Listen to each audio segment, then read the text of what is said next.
ลรอมานนะคะแล้วก็วันนี้มีอาจารย์ชินทาโร่นะคะอาจารย์นาราชินทาโร่ซึ่งเป็นผู้เชี่ยวชาญภาษามลายูนะคะมาช่วยเป็นล่ามภาษามลายูในการพูดคุยสัมภาษณ์พิเศษนะคะทางอุสตาซอานัสอับดุลรอมานซึ่งล่าสุดในการพูดคุยกับคณะพูดคุยเพื่อสันติสุขของไทยนะคะที่กัวลาลัมเปอร์เมื่อวันที่ 21 ถึง 23 22 นะคะกุมภาพันธ์ที่ผ่านมาแล้วก็น่าจะเป็น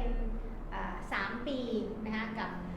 การพูดคุยของ BRN กับทางฝ่ายไทยแล้วก็ 28 กุมภาก็จะครบ 10 ปี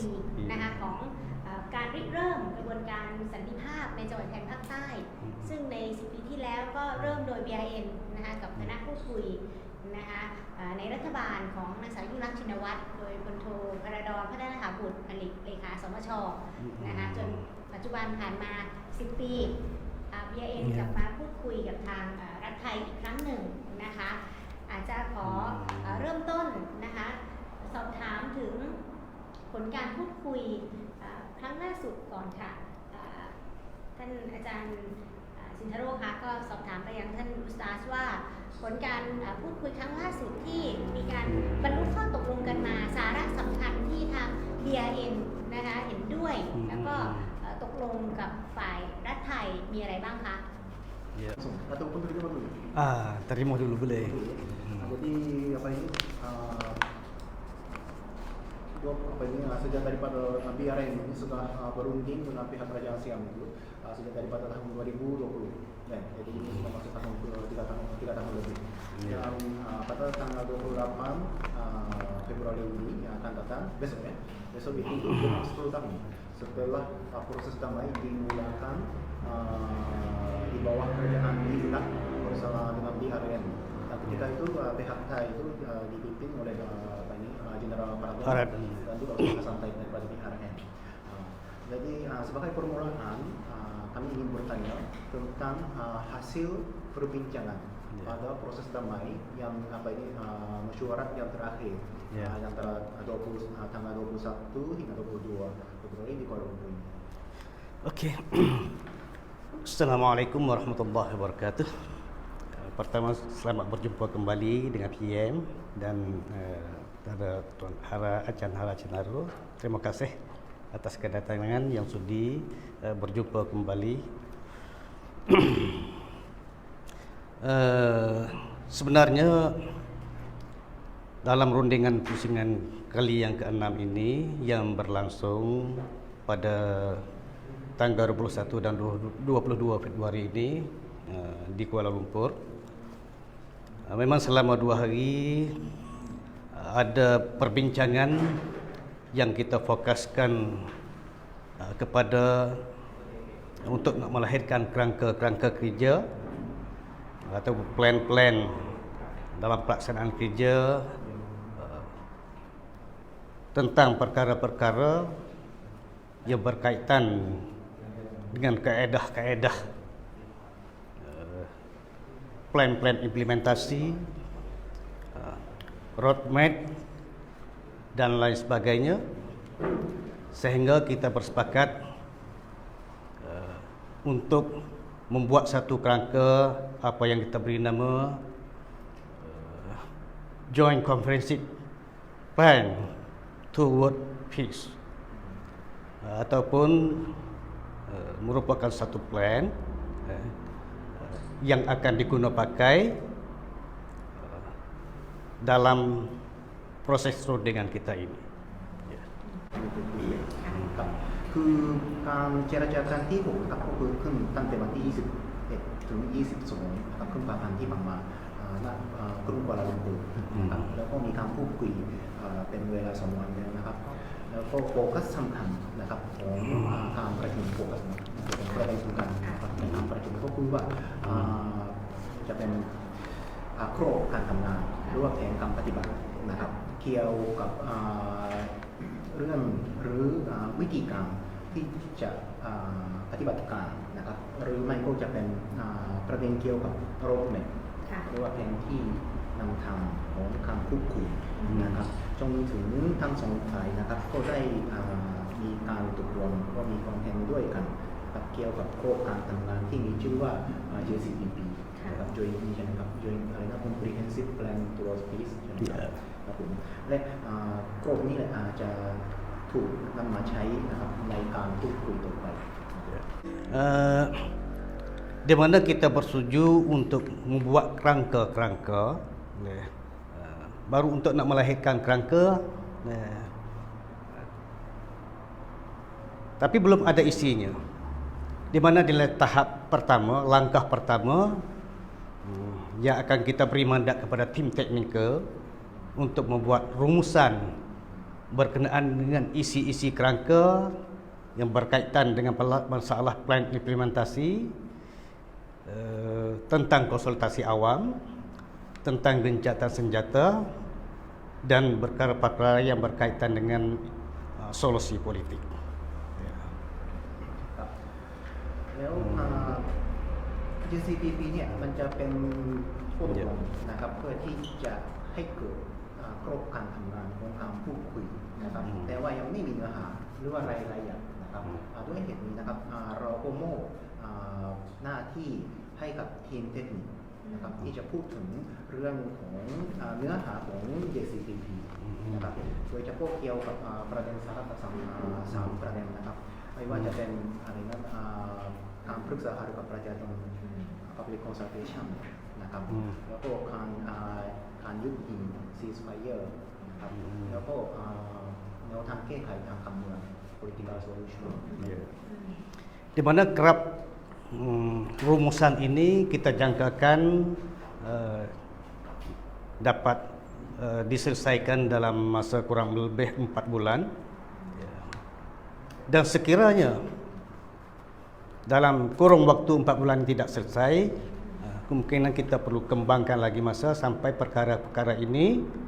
dapat diselesaikan. Ya. แล้วสำหรับการระยะเวลาของการทำงานนะครับเพื่อที่จะพูดถึงเรื่องของเนื้อหาของ JCPP นะครับเราก็คาดว่าจะสิ้นสุดภายในระยะเวลา 4 เดือนนะครับ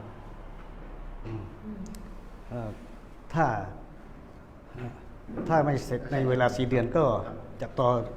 เวลาอีกya. Dan dalam proses GCPP ini kita juga mengutamakan ataupun kita cuba menertibkan tentang tahap-tahap atau fase-fase phase ataupun fasa setahap demi setahap. Semoga di dalam pelaksanaan nanti kita dapat berpandu dan dapat laksanakan secara step by step, setahap demi setahap di dalam proses nanti. แล้วก็ในการนำมาปฏิบัติของ JCPP นะครับพวกเราก็จะเน้นการปฏิบัติตามเป็นขั้นตอนนะครับแต่ละขั้นตอนนะครับเพื่อที่จะให้มีเป็นผลที่เป็นรูปธรรมคือจำเป็นต้องมีการปฏิบัติตามเป็นอย่างเป็นขั้นตอน Ya. Di mana sebagai langkah awal kita pasti sempurnakan dulu tentang kaedah-kaedah. Maksudnya di dalam GCPP itu dalam kerangka dasar itu kita pasti sempurnakan dulu tentang kaedah-kaedah yang berkaitan dengan proses rundingan, termasuknya perkara-perkara yang berkaitan dengan masalah kerangka GCPP itu sendiri, tentang mekanismenya, struktur pelaksanaan kerjanya, jaringan kerjanya, masalah tentang tenaga pelaksanaan yang berkaitan dengan tenaga pelaksanaan, bagaimana jalur komunikasi dalam pelaksanaan,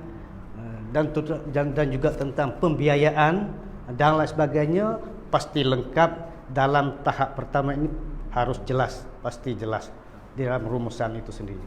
Ya. แล้วก็ในการเกี่ยวกับเนื้อหาของ JCPP นะครับก็คือเราต้องให้มีรูปแบบที่สมบูรณ์นะครับเกี่ยวกับวิธีการดำเนินกระบวนการพูดคุยนะครับรวมไปถึงเรื่องของกรอบการทำงานไม่ว่าจะเป็นกลไกของกระบวนการ โครงสร้างนะครับแล้วก็เครือข่ายแล้วก็คนที่ทำงานบุคลากรที่ทำงานในโครงสร้างเหล่านี้นะครับแล้วก็การนำมาปฏิบัติแล้วก็เกี่ยวกับอะไรนะค่าใช้จ่ายด้วยเนาะแล้วก็ช่องทางการสื่อสารด้วยซึ่งJCPP เนี่ยมันจะเป็นแผนที่มีความสมบูรณ์ที่มันครอบคลุมวิธีการต่างๆที่จะดำเนินการพูดคุย Pada dasarnya boleh diterima. Ya. โดยหลักการที่เรารับได้ Tetapi ini sangat diperlukan masalah apa nih kepada komitmen kedua belah pihak pasti betul-betul dapat meyakinkan, yaitu asas confidence building, trust building ini sangat diperlukan. Ya. แต่ว่าโดยหลักการเนี่ยเรารับได้นะครับแต่ว่าจำเป็นต้องมีคือการมีส่วนร่วมอย่างจริงจังเราคงมีคือไม่นะครับอย่างจริงจังจากทั้งสองฝ่ายนะครับเพื่อที่จะสร้างความไว้วางใจซึ่งกันและกัน Ya. Di mana kesungguhan kedua belah pihak ini terutama tentang keabsahan terhadap persetujuan. แล้วในเรื่องของความจริงจังของทั้งสองฝ่ายเนี่ยมันจะอยู่ที่การรับรองอย่างเป็นทางการการรับรองอย่างเป็นทางการต่อข้อตกลงนะครับ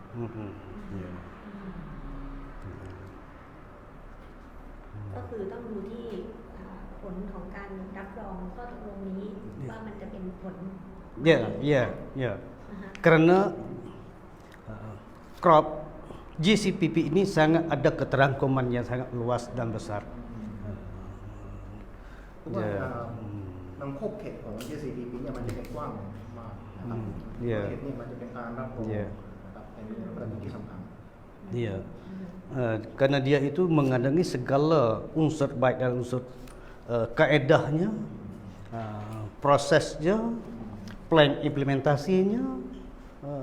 sampai kepada perkara-perkara yang sangat prinsip yang berkaitan dengan masalah solusi politik. Ya. เพราะว่า JCPP เนี่ยมันจะเกี่ยวกับวิธีการดำเนินการพูดคุยนะครับแล้วก็แผนการปฏิบัติรวมไปเพื่อจะให้ไปถึงแนวทางแก้ไขทางการเมือง political solution. Ya. Maka disinilah kedua belah pihak pasti betul-betul dapat membuktikan kesungguhan untuk menyelesaikan konflik ini secara bermartabat dan bermarwah. ด้วยเหตุนี้นะครับทั้งสองฝ่ายนะครับฝ่ายรัฐบาลไทยกับ BRI เนี่ยจำเป็นต้องพิสูจน์ให้เห็นถึงความจริงจังนะครับในการแก้ไขความขัดแย้งนะครับวิธีการทางการเมืองนี้นะครับ Ya, untuk melahirkan perdamaian yang sifatnya positif. เพื่อที่จะก่อให้เกิดสันติภาพเชิงบวกนะครับ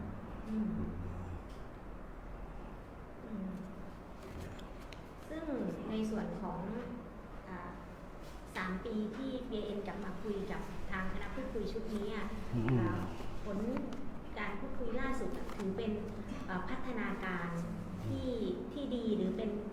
ไปตามที่ BN คาดหวังไว้หรือไม่ hasil perbincangan yang terakhir ini boleh dikatakan sebagai perkembangan yang memuaskan terhadap BRN setelah berunding dengan kerajaan Thai selama 3 tahun. Ini sekadar kita boleh terima karena sedikit ada kejelasan di dalam proses untuk menyelesaikan konflik ini. Tetapi semua ini masih perlu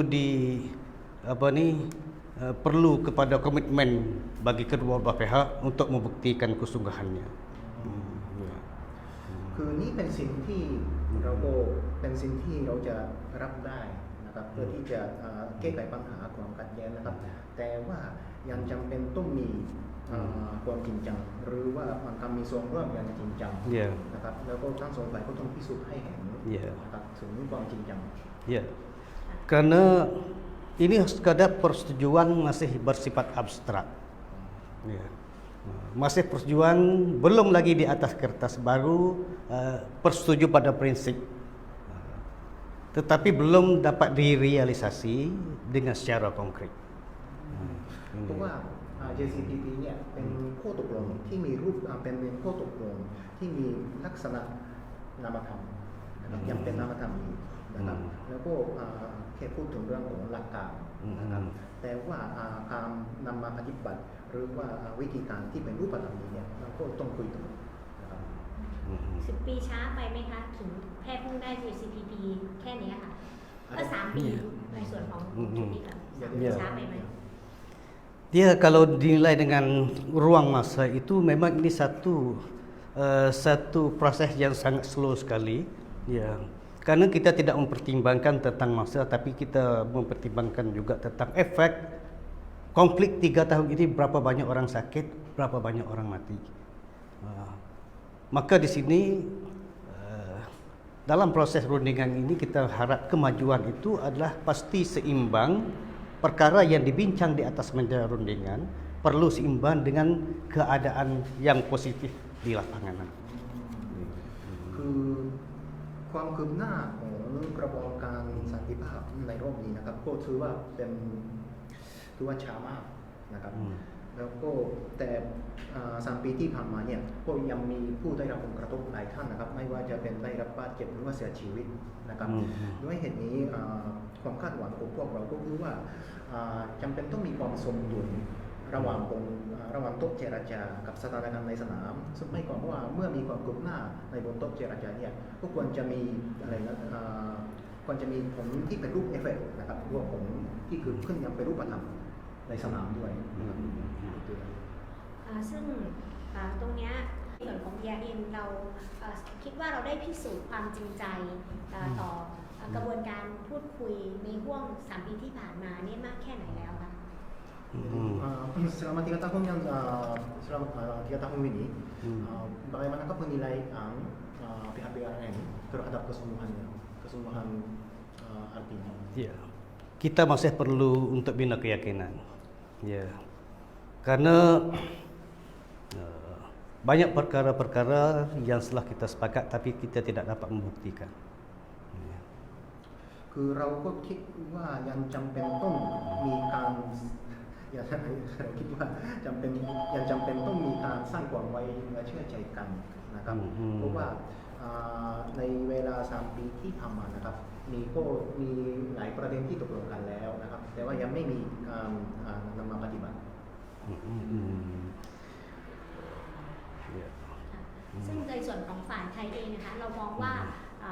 ฝ่ายรัฐไทยเนี่ยมีความจริงใจแค่ไหนเพราะอย่างกรณีล่าสุดที่มีการคุยอยู่ที่กัวลาลัมเปอร์แต่มีกรณีของการปิดล้อมวิสามัญหรือการบังคับใช้กฎหมายที่ละเมิดสิทธิมนุษยชนอยู่ Inilah yang sangat mengecewakan kita. Seharusnya, semestinya di masa kita berbincang di atas meja rundingan resmi tentang perdamaian, setidaknya kita menghormati tentang apa yang sedang kita bicarakan. Karena saya yakin perwakilan para delegasi kedua belah pihak mampu berkomunikasi secara langsung dengan pasukan di lapangan. Apatah lagi mereka itu mempunyai tanggung jawab secara langsung yang dapat kontrol pasukannya.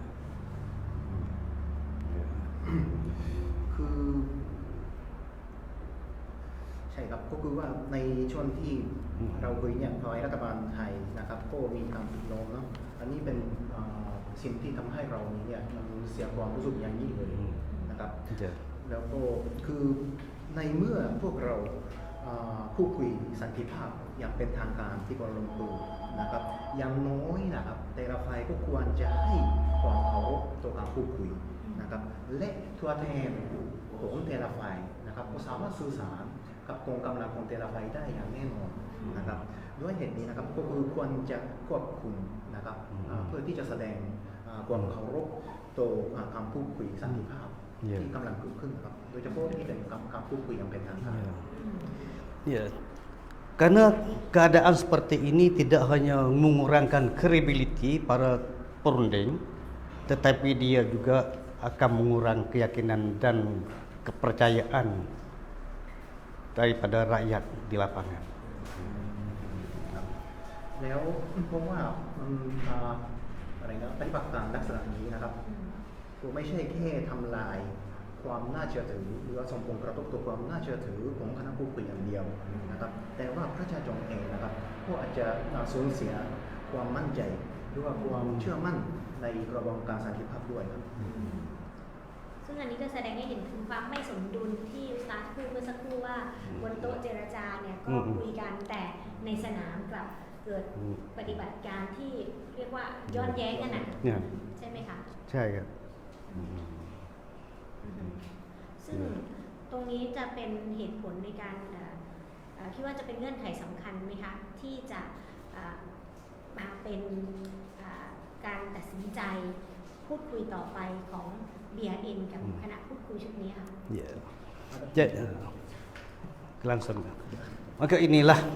di antara perkara-perkara yang dianggap prioriti yang perlu kita angkat bicara dalam masa proses rundingan.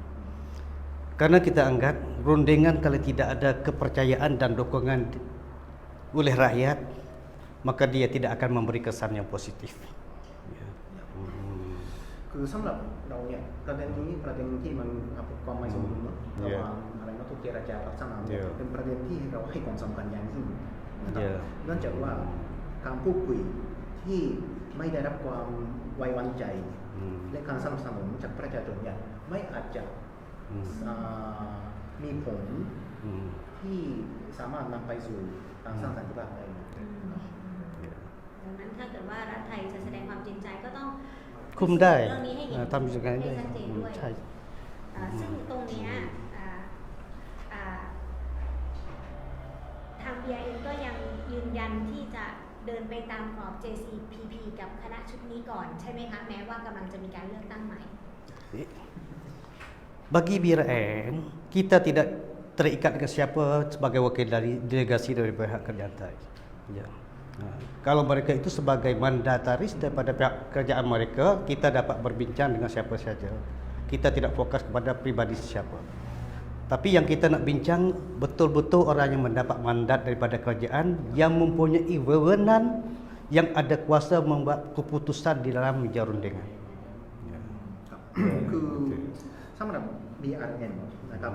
คือ BRN จะดำเนินการพูดคุยต่อไม่ว่าใครจะเป็นตัวแทนของรัฐบาลไทย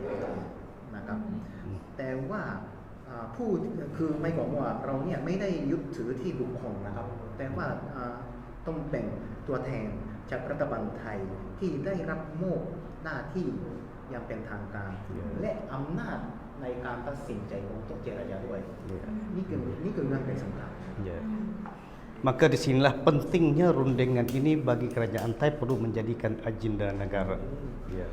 นี่เป็นเหตุผลที่ว่าสำหรับรัฐบาลไทยเนี่ยการเจรจาสันติภาพควรว่าจำเป็นต้องเป็นวาระแห่งชาติ Sebab apa ni perkara-perkara yang telah disepakati dapat diteruskan tanpa kira siapa yang menjadi kerajaan. เพราะว่าถ้าสมมติถ้าหากว่าการพูดคุยหรือว่าการเจรจาเป็นวาระแห่งชาติเนี่ยจะรับรองความต่อเนื่องของการพูดคุยไม่ว่าใครจะเป็นจัดตั้งรัฐบาลก็ตามนะครับ นั่นคือเหมือนกับที่มีการเสนอว่าให้เข้าสู่การรับรองในรัฐสภาใช่ไหม ใช่ครับYa, di sini kita cadangkan kalau betul-betul bagi kerajaan Thai, bagi delegasi Thai itu bahwa rundingan ini sudah menjadi agenda negara, maka kerajaan Thai perlu membentuk satu komisi di dalam parlimen, di dalam Ratha Sabha, satu komisi untuk menangani masalah penyelesaian konflik, masalah perdamaian di Patani ini. และถ้าหากว่ารัฐบาลไทยเนี่ยถือว่าการสร้างสันติภาพเป็นวาระแห่งชาติจริงๆแล้วนะครับก็จำเป็นต้องมีการจัดตั้งคณะกรรมาธิการคณะกรรมาธิการในรัฐสภานะครับว่าด้วย การแก้ไขปัญหาความขัดแย้งในจังหวัดชายแดนภาคใต้ Ya. Dan juga harus ada kesediaan untuk merangka akta undang-undang sebagai sebagai meterkan rongkap terhadap penyelesaian konflik di Padani masa depan nanti. และรัฐสภานะครับในเวลาเดียวกันนะครับฝ่ายรัฐสภาก็ควรที่จะพร้อมนะครับที่จะร่างกฎหมายนะครับเกี่ยวกับการแก้ไขปัญหา Ya. ของความขัดแย้งนะครับ แบบเขียนออกมาเป็นข้อกฎหมาย เดี๋ยว เป็นกฎหมาย เดี๋ยว สำหรับแก้เรื่อง เดี๋ยว ความขัดแย้งที่เกิด เดี๋ยว ขึ้นโดยเฉพาะ Ya, ini normal berlaku di mana-mana saja. Perubahan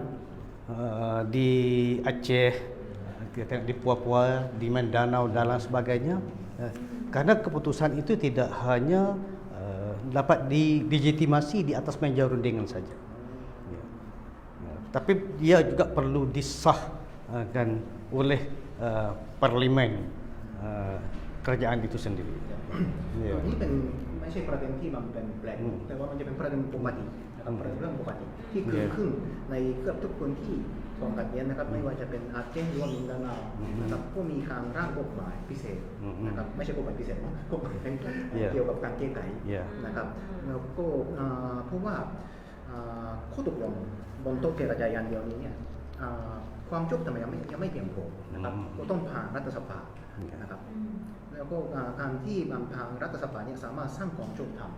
นะครับในทางข้อตกลงบนโต๊ะเจรจา ซึ่งตรงนี้เราคาดหวังให้พรรคการเมืองที่ลงเลือกตั้งหรือผู้แทนที่ลงเลือกตั้งครั้งเนี้ยผลักดันเรื่องนี้เป็นนโยบายสำคัญไหมคะเพื่อคนในพื้นที่ Betul. Kita harapkan karena ini masalah umat, bukan masalah hanya masalah BRN atau masalah orang-orang atau gerakan-gerakan pembebasan Patani. Ini masalah umat, masalah komuniti Patani. Ya. Maka perkara-perkara ini perlu keterlibatan semua pihak, terutama para wakil rakyat, para puten yang ada di lapangan, belasan orang yang berada di dalam parlemen perlu bersuara. Ya. Perlu bersuara dan masalah ini bukan hanya masalah wakil rakyat di Patani saja. Seluruh wakil rakyat yang ada di parlemen perlu mengambil kira tentang krisis konflik yang berlaku di Patani ini sebagai satu agenda yang dibicarakan dalam parlemen dengan secara serius. คือใช่ครับก็คือว่าพวกเราก็คาดหวังว่า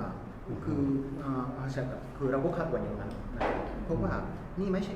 ความขัดแย้งที่เกิดขึ้นเนี่ยไม่ใช่แค่ปัญหาบน BRN หรือว่าองค์กรอะไรนั้นขบวนการโปรยปัตตานีอย่างเดียวนะครับแต่ว่าเป็นปัญหาสำหรับประชาชาติปัตตานีทั้งหลายเลยนะครับปัตตานีคอมมูนิตี้นะครับแล้วก็ด้วยเหตุนี้เนี่ยเพื่อการแก้ไขปัญหานี้จำเป็นต้องมีส่วนร่วมของทุกฝ่ายนะครับโดยเฉพาะบรรดาผู้แทนราษฎรนะครับและพวกเขาเนี่ยบรรดานักการเมืองเหล่านี้จำเป็นต้องแสดงความเห็นหรือว่าส่งเสียงในรัฐสภาเลยนะครับและผมโกยืนยันผมโกเน้นด้วยนะครับว่าวิกฤตที่เกิดขึ้นณจังหวัดชายแดนภาคใต้เนี่ยไม่ใช่ปัญหาเฉพาะสำหรับผู้แทนราษฎรจากจังหวัดชายแดนภาคใต้นะครับแต่ว่าผู้แทนราษฎรทุกท่านนะครับจำเป็นต้องพิจารณาปัญหานี้ในรัฐสภาอย่างจริงจังด้วยนะครับ แต่คือก็เป็นหน้าที่ของผู้แทน Ya, karena ini ada hubungan direct walaupun mereka bukan wakil rakyat daripada Patani, tapi cukai negara yang menjadi ngoperaman yang turun ke Patani itu cukai pasti daripada seluruh rakyat yang ada di sana. ถึงแม้ว่าพวกเขาเนี่ยบรรดาผู้แทนราษฎรที่มาจากเขตอื่นนะครับนอกพื้นที่นะครับแต่ว่างบประมาณที่ใช้ในการแก้ไขปัญหาก็มาจากภาษีประชาชนนะครับไม่ว่าจะเป็นไม่ว่าทุกท่านจะอยู่ในจังหวัดอะไรก็แล้วแต่นะครับด้วยเหตุนี้นะครับในฐานะเป็นตัวแทนของประชาชนสสทุกท่านนะครับจำเป็นต้องมีอะไรก็ต้องพยายามที่จะแก้ไขปัญหาของจังหวัดชายแดนภาคใต้ด้วย มี10 ปีคือใช้มา300,000 นั่นแหละ 4.9 แสน 40% แล้วถ้าประเทศไปพัฒนาได้พัฒนากี่จังหวัดเจริญแล้ว 10 ปี 4.9 แสนล้าน 400,000 กว่าล้าน ซึ่งถ้ามีพรรคการเมืองไหน ประกาศนโยบายแบบนี้ เราเชื่อว่าจะเป็นที่ยอมรับของประชาชนปัตตานีแน่นอน Kalau ada parti politik yang menjunjung isu kedamaian, adakah parti seperti itu akan menjadi akan disokong oleh rakyat Patani? Saya yakin semua orang yang cinta kepada perdamaian, yang menentang kezaliman, itu akan memberi sokongan kepada siapa saja yang ingin membela nasib mereka. คือผู้ใดก็ตามนะครับที่รักสันติภาพแล้วก็ต่อต้านความโหดร้ายหรือว่าการกดขี่นะครับผมเชื่อมั่นว่าประชาชนเนี่ยประชาชนที่อยากจะปกป้องชะตากรรมของตัวเองควรจะสนับสนุน ซึ่งตอนนี้เรามองเห็นพรรคการเมืองที่ให้ความสนใจกับเรื่องนี้ขนาดไหนโดยเฉพาะพรรคการเมืองที่มาลงสมัครในเขตจังหวัดในพื้นที่เนี่ย Ya. Ini susah untuk kita nak nilai kalau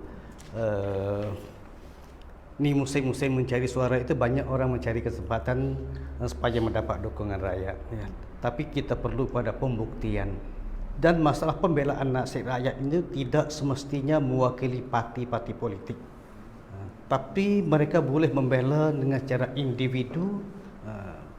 atas sikap pre-kemanusiaan. คือประเด็นเนี่ยเป็นประเด็นที่มันยากที่จะประเมินนะครับแต่แล้วก็นอกจากเนี่ยช่วงหาเสียงนี้เนี่ยมันก็ทุกคนก็ช่วยโอกาสที่จะได้รับการสนับสนุนนะครับด้วยเหตุนี้จำเป็นต้องมีหลักฐานที่ให้เรามั่นใจว่าพรรคใดหรือว่านักการเมืองใดเนี่ยจะมีความจริงจังนะครับแต่อย่างไรก็ตามนะครับการที่จะปกป้องชะตากรรมของประชาชนเนี่ยไม่จำเป็นต้องอาศัยพรรคการเมืองอย่างเดียวครับถ้าเป็นนักการเมืองนี้เนี่ยในฐานะเป็นตัวบุคคลนะครับหรือว่าเป็นอะไรนะปัจเจกชนนะครับโซเนี่ยมันจะเป็นหรือว่าผู้แทนราษฎรเนี่ยก็สามารถทำได้นะครับ แต่ถ้าคิดว่ามันมีความจำเป็นต้องมีผู้แทนมีสสหรือมีพรรคการเมืองที่เป็นตัวแทนของประชาชนที่ต้องการกำหนดสถานะตัวเองเนี่ยหรือประชาชนปัตตานีเนี่ยมีความจำเป็นไหมคะที่เราควรจะมีตัวแทนของเราอยู่ในสภา Saya kira semua rakyat dari Patani, maksudnya 2-3-4 wilayah di sempadan ini, mereka secara fungsional, secara langsung pasti bertanggungjawab sebagai wakil rakyat di dalam parlimen untuk membicarakan tentang nasib penderita rakyat yang sedang berlaku sekarang ini. Ya. คือจังหวัดปัตตานีนะครับก็มีพื้นที่เป็น2-3 จังหวัด3-4 จังหวัดใช่ไหมครับแล้วก็ที่นี่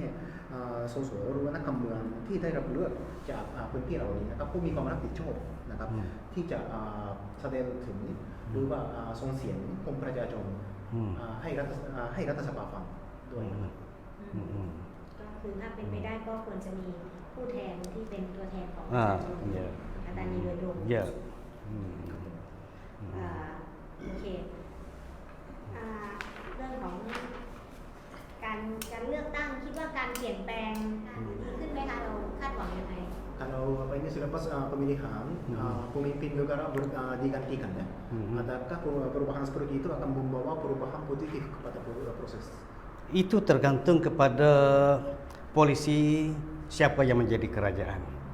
Ya. Sebab kita tidak dapat menilai, sebab kita tengok demokrasi di Thailand ini sangat-sangat sangat-sangat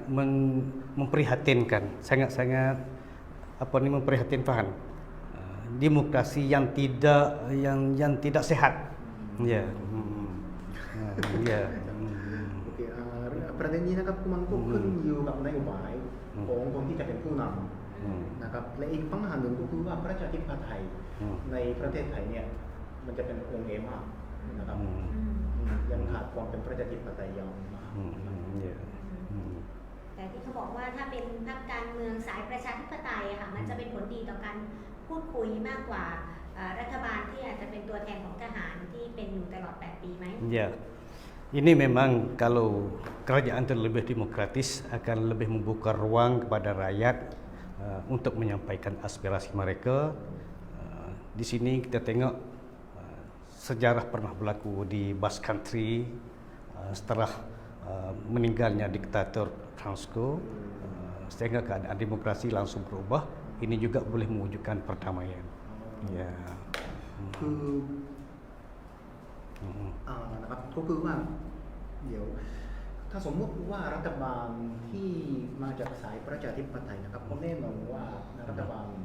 ที่มีลักษณะแบบนี้จะเปิดพื้นที่ให้กับประชาชนนะครับที่จะแสดงถึงความใฝ่ฝันของประชาชนนะครับและกระบวนการนี้เคยเกิดขึ้นในแคว้นบาสก์ในประเทศสเปนนะครับหลังจากโจรเผด็จการชื่อฟรังโกนะครับเสียชีวิตแล้วนะครับพื้นที่ทางการเมืองก็ถูกเปิดเผยใช่ไหมครับและประชาชนในแคว้นบาสก์นะครับซึ่งมันต้องการมีอะไรนะการปกครองตนเองหรือว่าอะไรนะสิทธิในกำหนดชะตากรรมด้วยตนเองนะครับก็ได้รับการยอมรับในเวทีทางการเมือง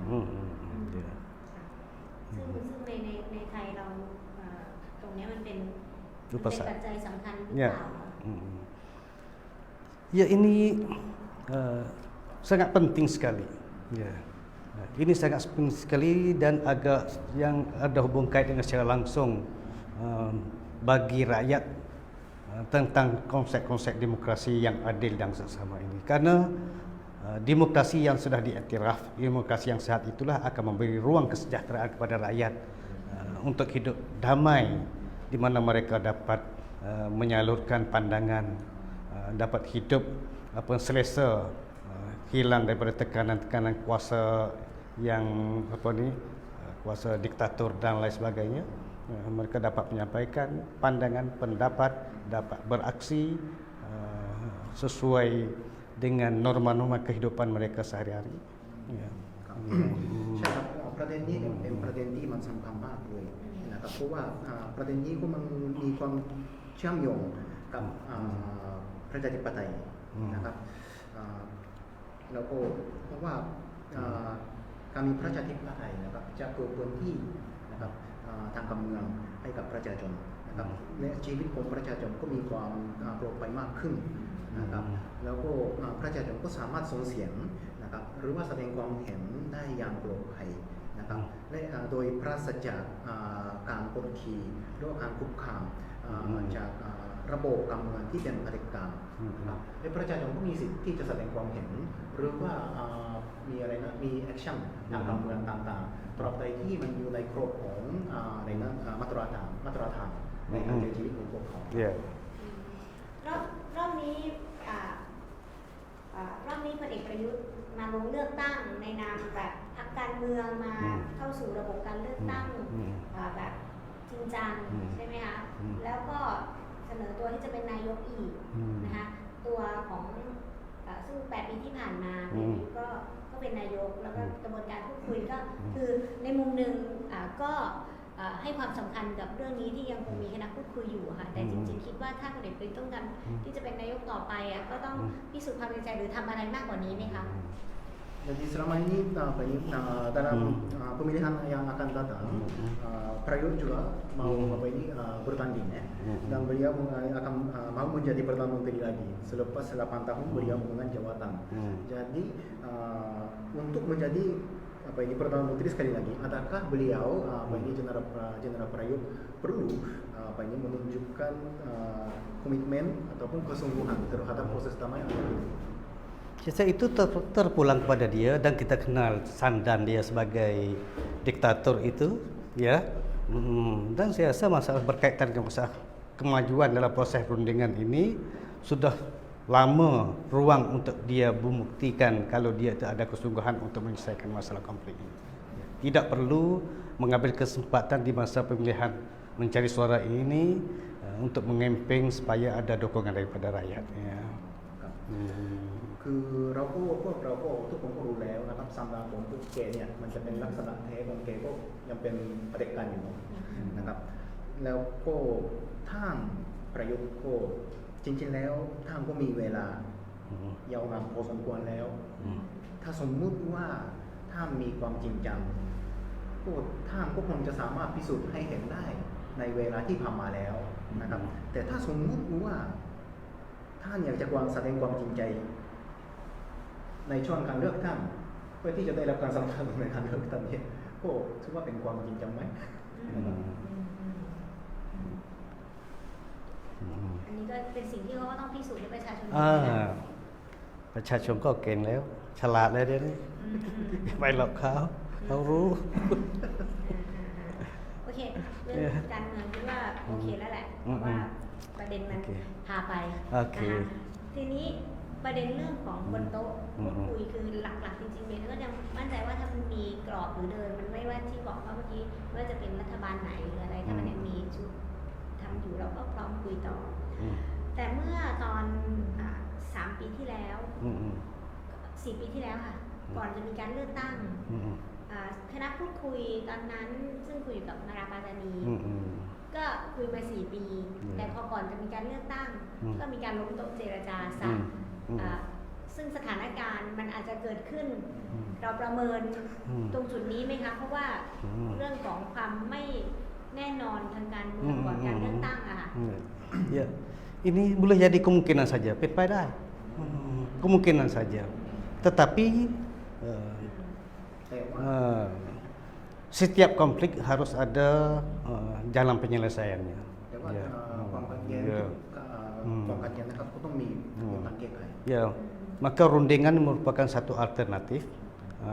yang terbaik yang dapat menyelesaikan konflik di mana-mana. Maka di sini kita perlu bersabar dan saling memahami keadaan walaupun menghadapi kesulitan apa yang kita hadapi itu. Ya.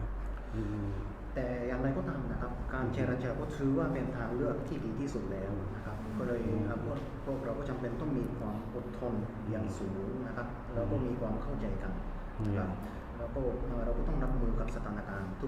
กรูปแบบ Ya. ซึ่งเราก็คาดหวังเช่นเดียวกันว่าถ้ายิ่งการเลือกตั้งครั้งนี้มันยิ่งเป็นบทพิสูจน์ว่าถ้าพรรคการเมืองหรือรัฐบาลไหนจะจริงจังกับภาคใต้การเดินตามกรอบการพูดคุยกระบวนการสันติภาพคือสิ่งที่รัฐบาลใหม่จะต้องทำใช่ไหมคะ Jadi apabila ini selepas kerajaan baru dibentuk menjalankan proses mengikut plan tindakan yang telah disetujui akan dapat membuktikan kesungguhan pihak kerajaan. Ya, itu yang kita harapkan supaya dapat continue, dapat disambungkan apa yang telah kita ada kemajuan. Ya. ก็เลยไม่ว่าจะเป็นรัฐบาลไหนก็ตามนะครับพวกเราก็คาดหวังว่าจะมีการความต่อเนื่องในการพูดคุย Ya. ค่ะดังนั้นตอนนี้มี facilitator ท่านใหม่ด้วยนะคะดูจากท่าทีแล้วก็การทำงานแล้วเราคาดหวังว่าฟาคนใหม่เนี่ยจะสามารถที่จะเหมือนผลักดันเรื่องการพูดคุยให้ต่อเนื่องได้ไหมคะ Ya. Fasilitator Tan Sri Jeneral Zulkifli ini kita tengok dia sangat profesional, ya, tidak hanya sebagai jeneral tapi dia juga seorang profesor yang banyak menguasai teori-teori dan sebagai pakar war and conflict. Itu kita yakin bahwa dia mampu mengendali, membawa proses di ke arah yang lebih maju. Ya. คือทางสุริยสุกิฟลีนะครับก็ไม่ใช่แค่เป็นผู้อำนวยความสะดวกอย่างเดียวนะครับแต่ทางสุริยสุกิฟลีเนี่ยเป็นผู้อำนวยความสะดวกที่มีความเป็นมืออาชีพนะครับแล้วก็นอกจากนี้ไม่ใช่แค่เป็นอะไรนะผู้บัญชาการอย่างเดียวนะครับแต่แกก็ยังเป็นศาสตราจารย์นะครับรู้จักถึงทฤษฎีต่างๆนะครับแล้วก็ผู้เชี่ยวชาญทางด้านสงครามอะไรนะวิชาสงครามแล้วก็ความขัดแย้งด้วยนะครับในทางก็สามารถควบคุมหรือว่าสามารถอะไรนะอำนวยความสะดวกอย่างดีนะครับทางพูดคุยด้วยเหตุนี้พวกเราก็เชื่อว่าทางก็สามารถนำความคืบหน้าเชิงบวกในการพูดคุยได้นะครับ นะคะซึ่งดังนั้นกรอบของ JCPP ที่ว่าจะคุยกันใน4 เดือนก็คิดว่าจะเริ่มต้นได้ตามแผนใช่ไหมคะ mudah-mudahan diharapkan. Ya. ซึ่งในแผนเนี่ยใน4 เดือนที่ว่าเนี่ย สาระหลักๆที่จะทำกันนะคะใน3หัวข้อใช่ไหมคะที่ได้กล่าวไป Jadi dalam paparan ini apa yang dibincangkan adalah tiga isu substantif. Semua perkara yang berkaitan dengan isu-isu substantif perlu kita buat kerangka daripada kaedah-kaedahnya sampai kepada roadmap-nya dan juga plan implementasinya. Ya. คือในช่วงเวลาเนี่ยพวกเราก็ต้องเรียกเรียนทุกประเด็นนะครับเกี่ยวทุกอะไรนะประเด็นสาระทุกประเด็น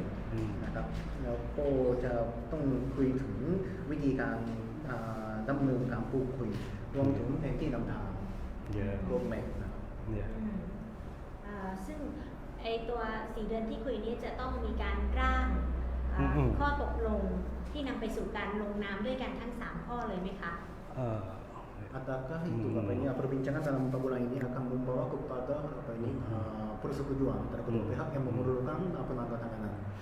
Kita bersetuju dulu tentang kaedah-kaedah di tahap awal, tahap perumusan kerangka ini kita nak bersetuju dulu tentang kaedah-kaedah, bentuk-bentuk implementasi bagaimana. Saya contoh sebagai tentang kaedah ceasefire, misalnya perlu adanya team monitoring. Kemudian perlu ada tim monitoring di tingkat pusat, tim monitoring di tingkat lapangan. Ya. Ini semua perlu ada kaedah-kaedah yang jelas untuk implementasi. Kemudian perlu membentuk tim-tim kerja yang jelas. Siapa yang akan menjadi tim monitoring pusat, siapa yang akan menjadi tim monitoring di lapangan. Itu juga perlu jelas dan selesai pembentukannya sebelum tahap implementasi dilaksanakan. Ya. ใน4 เดือนนี้เนี่ยเราก็ต้องพูดถึงอะไรนะในขั้นตอนนะครับในขั้นตอนของ4 เดือนนี้เราก็จำเป็นต้องพูดถึงวิธีการดำเนินการนะครับไม่ว่าแล้วก็โดยเฉพาะรูปแบบของทางดำเนินการนะครับอย่างเช่นถ้าสมมุติว่าเราจะพูดคุยเรื่องของการยุดยิงนะครับเราก็ต้องคุยเรื่องของอะไรนะทีมติดตามหรือว่ามอนิเตอร์นะครับแล้วก็การมอนิเตอร์ในระดับศูนย์กลางแล้วก็ในระดับสนามนะครับแล้วก็เราก็จำเป็นต้องจัดตั้งทีมงานนะครับที่มีรูปแบบที่ชัดเจนนะครับแล้วสิ่งเหล่านี้เนี่ยก็จำเป็นต้องมีข้อตกลงนะครับก่อนที่จะมีการยุติจริงๆก็เลยข้อกำหนดเกี่ยวกับอะไรนะการยุตินี้นะครับก็จำเป็นต้องคุยก่อนนะครับมี BN มีโรดแมพของตัวเองไหมคะว่าใน JCPP ทั้ง3ข้อเนี่ยเราต้องตั้งเป้าหมายไว้เลยว่ามันต้องไปถึงเป้าหมายอะไรบ้างเช่นเรื่องของ ceasefire จะต้องมี agreement ที่เกิดขึ้นจริงหลังการจะทำโรดแมพเสร็จแล้วคือสามารถประกาศหยุดยิงได้เลยไหมร่วมกันได้เลยไหม Ya itu penting. Suatu keabsahan legitimasi terhadap satu-satu dokumen yang telah disepakati itu penting. Cuma konsep ataupun bagi BRN sangat mengutamakan kemajuan proses itu daripada timeline yang digariskan. Ya. Kita akan bergerak setahap demi setahap. Kalau tahap yang pertama tidak selesai, tidak beres atau tidak tuntas, kita tidak boleh mengajak pada tahap yang kedua. Itu. Sebagai contohnya, kalau semasa rumusan kaedah-kaedah ini tidak selesai, kita tidak dapat melangkah kepada implementasi di lapangan. คือเรื่องนี้เป็นประเด็นที่สำคัญมากนะครับโดยเฉพาะเรื่องของเรื่องเกี่ยวกับความชอบธรรมในอะไรนะกรอบการตกลงนะครับแล้วก็เราก็จะให้ความสำคัญนะครับเกี่ยวกับอะไรนะความคืบหน้าของกระบวนการตามกรอบเวลาที่กำหนดไว้นะครับแล้วด้วยเหตุนี้นะครับคือถ้าสมมุติว่าถ้าหากว่าเรายังไม่ตกลงเกี่ยวกับกรอบหรือว่าวิธีการดำเนินการนี้เนี่ยเราจะไม่ข้ามไปถึงอีกขั้นตอนขั้นต่อไปก็เลย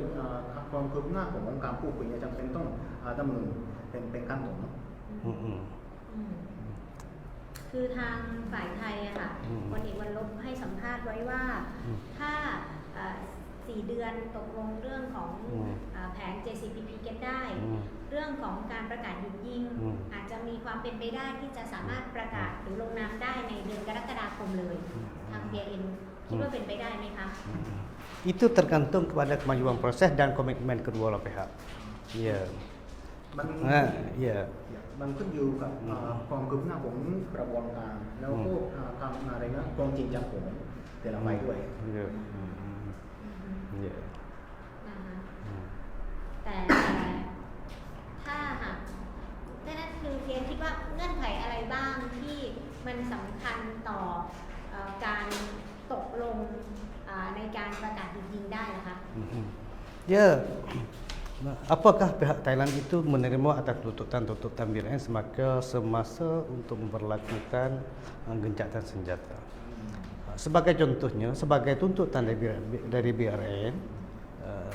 semasa gencatan senjata itu pasti disenggandengkan dengan program konsultasi awal. Kemudian BRN akan terima gencatan senjata sekiranya pihak kerajaan Thai bersedia untuk memperhatikan beberapa aktiviti ketenteraan mereka. Itu sebagai contoh. Ya. คือมันก็ขึ้นอยู่กับการที่ว่า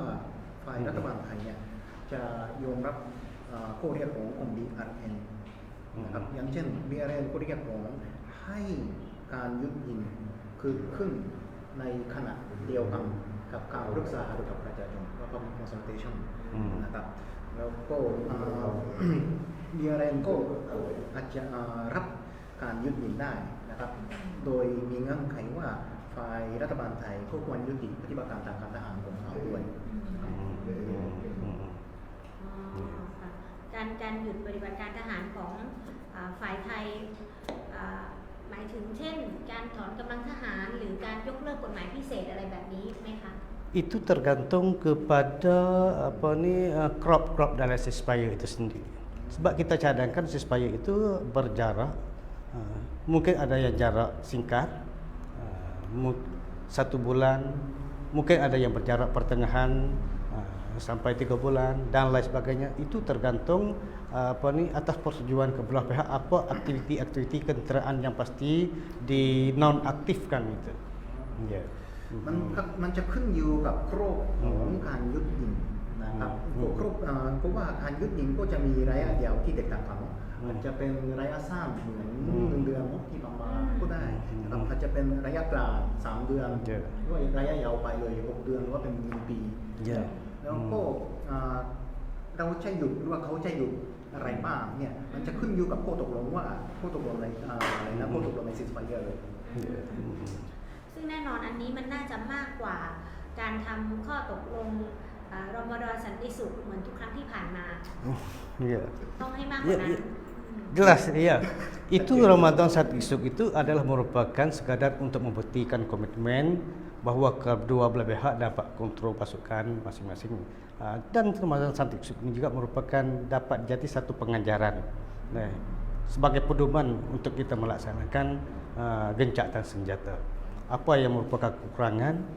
apa yang merupakan kelemahan, di situ perlu kita lengkapkan di dalam JCPP yang berkaitan dengan masalah gencatan senjata. Ya. คือรอมฎอนอะไรนะความริเริ่มสันติสุขรอมฎอนใช่ไหมรอมฎอนดิสอินิเชทีฟนะครับก็มันจะเป็นอะไรนะไม่ใช่ซีสไฟยอร์แต่ว่าเป็นโอกาสที่จะแสดงพิสูจน์ให้เห็นซึ่งกันและกันว่าแต่ละฝ่ายเนี่ยสามารถควบคุมกองกำลังในระดับพื้นที่ได้นะครับแต่ว่าในขณะเดียวกันนี้เนี่ยความริเริ่มสันติสุขรอมฎอนนะครับก็เป็นบทเรียนสำหรับเราด้วยนะครับเพื่อที่จะทำการยุติในอนาคตนะครับแล้วก็มีจุดอ่อนบางประเด็นด้วยนะครับพวกเราก็พยายามจะแก้ไขจุดอ่อนเหล่านี้นะครับแล้วก็ให้อยู่ในเนื้อหาของ JCPP ต่อไปเนี่ยมีเวลาอยู่ใช่ไหมคะนิดหน่อยนะแต่เมื่อกี้พูดถึงเรื่องของการยกเลิกกฎหมายพิเศษอะค่ะกับเรื่องของอันนี้คืออยู่ในเงื่อนไข itu itu akan dimasukkan semua berkenaan dengan masa pemberhentian tindakan ketenteraan, menggantung undang-undang darurat, cabut undang darurat, membebas tawanan, cabut waran tangkap, angkat kem-kem tentera dan lain sebagainya akan dimasukkan di dalam kegiatan-kegiatan yang perlu dilebatkan ataupun yang perlu diperhitungkan semasa gencatan senjata berlaku. Ya. คือสิ่งเหล่านี้เนี่ยมันจะเป็นประเด็นที่เราจะพูดคุยนะครับแล้วก็เรียกเปลี่ยนในช่วงที่เราจะคุยการยุดยิงนะครับอย่างเช่นในประเด็นของการยุดยิงนะครับเราจะเรียกเปลี่ยนเราจะพูดคุยเกี่ยวกับปฏิบัติการทางการทหารหรือการการแขวนกฎหมายพิเศษการบังคับใช้กฎหมายพิเศษนะครับแล้วก็การปล่อยนักโทษทางการเมืองรวมไปถึงการยกเลิกหมายจับด้วยนะครับสิ่งเราทั้งหมดนี้เนี่ยมันจะอยู่ในครอบของการยุดยิง หมายถึงเรื่องของ immunity ต่างๆด้วย semuanya akan diambil kira semua perkara yang berkaitan dengan seluruh aktiviti ketenteraan yang berlaku sekarang. ใช่ครับก็คือว่ามันจะเป็นอะไรนะปฏิบัติการทางการทหารทุกอย่างทุกรูปแบบที่กำลังเกิดขึ้นนี้เนี่ยจะพิจารณาในกรอบของการยุดยิงด้วย ขออีก2-3คำถามค่ะคือว่าเมื่อกี้ที่ทางอุตสาหบอกว่าอย่างเรื่องของการหยุดยิงมันก็ต้องไปพร้อมๆกับเรื่องของการปรึกษาหารือใช่ไหมคะรวมถึงpolitical solution ด้วยไหมคะเราต้องมีไว้ไหมคะ Ya, semasa konsultasi awam itu yang kita nak konsultasikan dengan kelompok-kelompok masyarakat itu iaitu perkara yang berkaitan dengan isu-isu solusi politik. Ya. Yang berkaitan bagaimana terhadap pengetarapan identiti orang di tempatan, bagaimana masalah pendidikan dan pembangunan, bagaimana masalah hak-hak asasi manusia, bagaimana penentuan masa depan sistem pemerintahan yang akan berlaku di petani, itu merupakan perkara-perkara aktiviti dalam program konsultasi awam yang kita nak bincang, yang kita nak tukar fikiran dengan kelompok-kelompok masyarakat. คือเป้าหมายของการปรึกษาหารือกับประชาชนหรือว่า public consultation เนี่ยมันจะเพื่อที่จะกำหนดรูปแบบของแนวทางแก้ไขทางการเมืองหรือ political solution นะครับด้วยเหตุนี้ใน public consultation จะมีการแลกเปลี่ยนเกี่ยวกับประเด็นการปกครองการศึกษาสิทธิมนุษยชนระบบการบริหารจัดการและอื่นๆนะครับแล้วก็เราก็จะอยากจะรับฟังความใฝ่ฝันของประชาชนนะครับเพื่อความใฝ่ฝันของประชาชนจะได้รับการสะท้อนในแนวทางแก้ไขทางการเมือง Ya. Maka di sini adanya hubungan kait semasa ceasefire itu berlakunya masalah konsultasi awam. Dan dalam masa konsultasi awam ini ada hubungan kait dengan masa immunity bagi perwakilan BRN, immunity bagi delegasi BRN, jaminan keamanan dan keselamatan kepada peserta yang akan ikut program konsultasi awam, dan segala jenis aktiviti itu semua itu pasti dibincang dan disetujui di dalam crop GCPP ini. ด้วยเหตุนี้นะครับก็คือว่าเรื่องของการยึดยิงนะครับก็จะควรจะคือขึ้นพร้อมกับ public consultation ใช่ไหมครับแล้วก็ public consultation ก็มันก็เกี่ยวข้องกับเรื่องของ immunity หรือว่าความคุ้มครองอะไรนะทางคุ้มกันทางกฎหมายใช่ไหมครับแล้วก็การ immunity เนี่ยต้องให้กับคณะผู้คุยของ BRN แล้วก็ตัวแทนของ BRN ที่เข้ามาทำงานใน public consultation รวมไปถึงการรับรองความปลอดภัยต่อผู้เข้าร่วม public consultation จากพื้นที่นะครับและสิ่งเหล่านี้เนี่ยจะบันทึกไว้ใน JCPP ต่อไป sampai kepada kerajaan pasti menjamin supaya rakyat di lapangan itu dapat beraktiviti menyampaikan hasrat dan aspirasi mereka dalam aktiviti yang berkaitan dalam program konsultasi awam ini. และรัฐบาลไทยนะครับก็จำเป็นต้องรับรองนะครับความปลอดภัยนะครับของประชาชนนะครับในเมื่อประชาชนจะดำเนินกิจกรรมต่างๆนะครับเพื่อในสนามเพื่อแสดงถึงความใฝ่ฝันของพวกเขาในพื้นที่นี้คุ้มครองสิทธิของประชาชนที่จะให้ความคิดแสดงความเห็นนั่นแหละสะท้อนความอะไรนะความใฝ่ฝัน aspiration ของเรา Kalau tidak siapa yang berani datang dalam tidak ada orang yang datang. ถ้าไม่มีความรับรองอะไรนะครับถ้าไม่มีการรับรองความปลอดภัยใครจะมา Ya. ใครจะกล้ามาทำ ซึ่งทั้งหมดเนี่ยก็เราก็คาดหวังให้เห็นผลภายในกรอบ 2 ปีตามแผน CSCPP ที่ทำไว้ Ini kita akan usahakan. เรา Ya. ก็จะพยายามครับ Ya. Tapi semua ini tergantung kepada komitmen kedua belah pihak dan kemajuan dalam proses itu sendiri. แต่ว่าทั้ง Ya. หมดนี้เนี่ยมันก็อยู่ที่ Ya. ความจริงจังเนาะ Ya. แล้วก็ความคืบหน้าของ proses ด้วย Ya. Kita tidak begitu terikat sangat dengan jarak waktu atau 2 tahun itu. Tidak. คือระยะเวลา2 ปีนี้เนี่ยไม่ใช่เงื่อนไขแบบตายตัวเนาะ Ya. โอเคค่ะมี2คำถามค่ะ อืม ตอนนี้อย่างกลุ่มอื่นๆนะคะที่ต้องการที่จะเข้าร่วมเราคิดว่าอย่าง BRN โอเคกับการที่จะมีกลุ่มอื่นเข้ามาร่วมในการพูดคุยด้วยไหม ในกระบวนการ ในกระบวนการพูดคุย Dalam framework inisiatif Berlin kita sudah mengajukan satu bab atau satu judul yang berkaitan dengan masalah inclusivity. Di dalam konsep inclusivity ini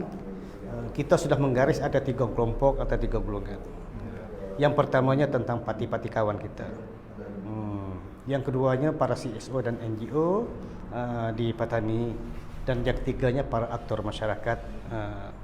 Berkaitan dengan parti kawan, partai kawan ini ada sebagai sekutu, sebagai coalition BRN. Sekutu, paham sekutu, sebagai sekutu. Ya, BRN. Itu. Maka mereka ini boleh terlibat dalam proses rundingan ini dengan melalui kaedah-kaedah dan prosedur-prosedur yang kita sepakati bersama terutama pihak BRN dengan kerjaan Thai. คือในเอกสารอินิเชียทีฟของเบอร์ลินซึ่งเป็นข้อตกลงระหว่างรัฐบาลไทยกับ BRN ในประเทศอะไรนะเยอรมันในปี 2019 นะครับก็มีประเด็นเกี่ยวกับ inclusivity นะครับแล้วก็ inclusivity มันจะมีคำนิยาม3 อย่างหนึ่งก็คือว่าการมีส่วนร่วมหรือว่า inclusivity ของเขาท่านใช้คำว่าอะไรนะพรรคที่เป็นเพื่อนนะครับหรือว่ากระบวนการ ร่วมกระบวนการ ซึ่งถือว่าเป็นพาร์ตี้นะครับของพวกเราBRN นะครับแล้วก็เขาก็สามารถมีส่วนร่วมในกระบวนการสันติภาพนะครับตามขั้นตอนที่ได้ตกลงไว้ระหว่าง BRN กับรัฐบาลไทยนะครับนอกจากนี้ก็ยังมีอีก2 กลุ่มนะครับกลุ่มที่ 2 กลุ่มเป็นอะไรนั้นองค์กรกระบวนการใช่ไหมครับกลุ่มที่ 2 ก็คือ CSO หรือว่า NGO นะครับแล้วก็กลุ่มที่ 3 ก็คือว่าบุคคลสำคัญในสังคมว่าจะเป็นผู้นำทางการเมืองผู้นำศาสนาแล้วก็อะไรวะ นักการเมือง บุคคลที่มีสำคัญใน นักการเมืองนักวิชาการ Ya. Ini semua keterlibatan kalau sedang kita dapat melibatkan mereka itu dalam proses rundingan ini mungkin melalui idea-idea mereka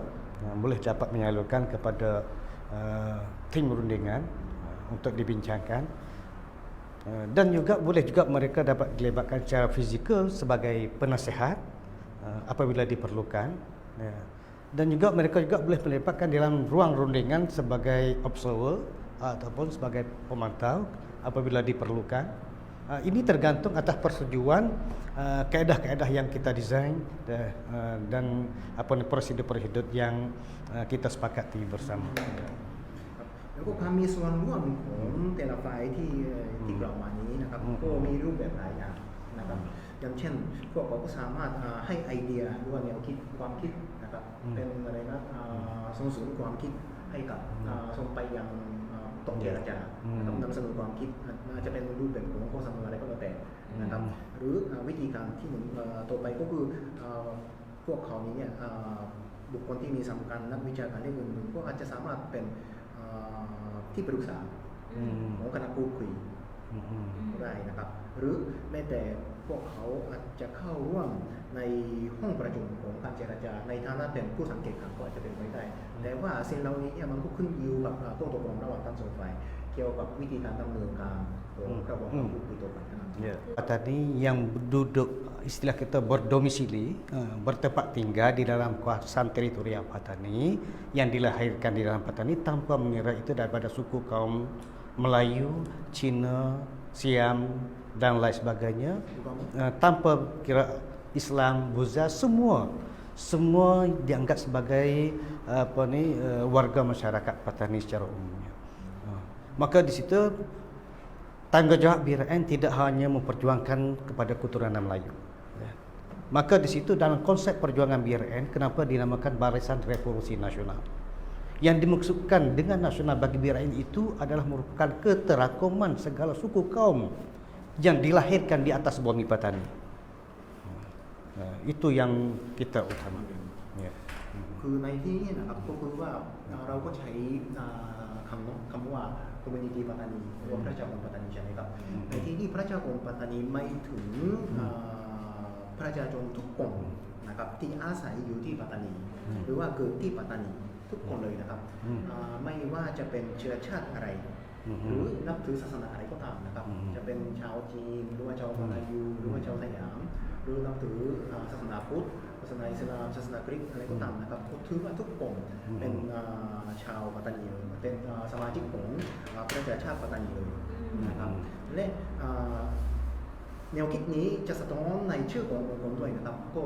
BRN ก็มาจากคำว่า Barisan Revolusi Nasional ใช่ไหมครับ Nasional มาหมายถึงว่าแห่งชาตินะครับซึ่งในคำว่า National นี้เนี่ยมันจะเป็นแนวคิดที่รวบรวมทุกคนนะครับที่ขึ้นมาแล้วก็อาศัยอยู่ในปัตตานีนะครับดังนั้น BRN นี้เนี่ยมันจะเป็นการต่อสู้ของ BRN ไม่ใช่แค่เฉพาะชาวมาลายูอย่างเดียวนะครับแต่เราต่อสู้เพื่อชะตากรรมของสมาชิกในประชาคมปัตตานี Tentang teritorial perlu kita bincangkan. Ya, itu. Ya, ya, ya, ว่าบางคนก็ใช่บางคนก็นับ5จังหวัดมีสมุทรด้วยบางคนก็นับแค่3จังหวัดกับ4อำเภอ Ya, itu ya. Sebab itu latar belakang sejarah mempunyai dua perspektif dalam penafsiran tentang teritorial Patani itu. Teritorial Patani berdasar kepada sejarah memang 3 wilayah dan 4 daerah. Dan memang Stul dan Sadau itu dimasukkan oleh atas perutnya Anglo-Siamese Treaty antara Inggris dengan Thailand pada tahun 1909, tanah Melayu yang masuk kepada Thailand. Tapi oleh karena BRN memperjuangkan seluruh nasib orang Melayu di dalam kawasan sepadan ini, maka dalam konsep perjuangan kita masukkan semua kelompok-kelompok etnis Melayu yang ada di sana. Tapi dalam konteks sejauh mana ke depannya itu perlu dibincangkan.